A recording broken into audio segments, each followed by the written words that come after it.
السلام علیکم ورحمۃ اللہ۔ ناظرین، یہ کوشچن ہے کہ 13 تیزی کا مہینہ کیا ہے اور اس کی کیا حقیقت ہے۔ یہ عوام میں مختلف قسم کے توہمات سفر کے مہینے کے متعلق پائے جاتے ہیں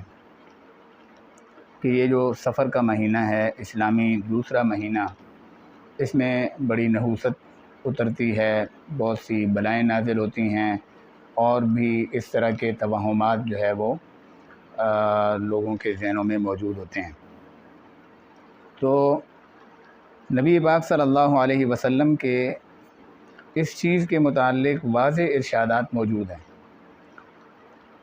صحیح مسلم اور بخاری شریف کے اندر احادیث موجود ہیں کہ جن میں سیدنا جابر رضی اللہ تعالی عنہ سے نبی پاک صلی اللہ علیہ وسلم کا فرمان مبارک منقول ہے، لا عدوى ولا سفر ولا غول، کہ نہ تو کوئی بیماری جو ہے وہ بذات خود متعدی ہو سکتی ہے جب تک کہ اللہ رب العزت اس کو متعدی نہ کریں، یعنی کسی اور کو بیماری کسی اور سے نہیں لگ سکتی جب تک کہ اللہ رب العزت یہ نہ چاہیں کہ فلاں آدمی بیمار ہو جائے۔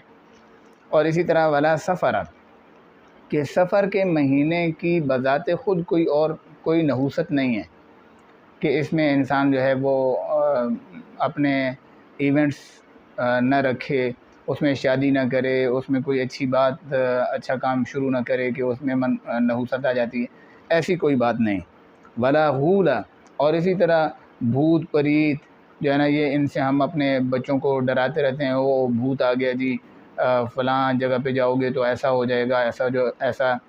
ویسا۔ تو نبی پاک صلی اللہ علیہ وسلم نے فرمایا کہ اس چیز کی کوئی حقیقت نہیں۔ اسی طرح دوسری حدیث مبارکہ ابو ہریرہ رضی اللہ تعالیٰ عنہ سے منقول ہے کہ نبی پاک صلی اللہ علیہ وسلم نے فرمایا،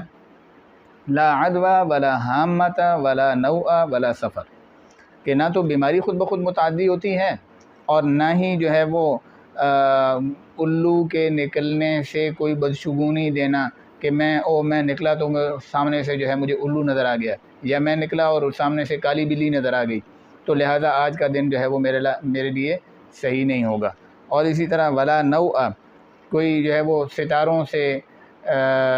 شگون لینا کہ فلاں ستارہ جو ہے وہ فلاں برج میں ہے تو اس طرح ہوگا، ایسا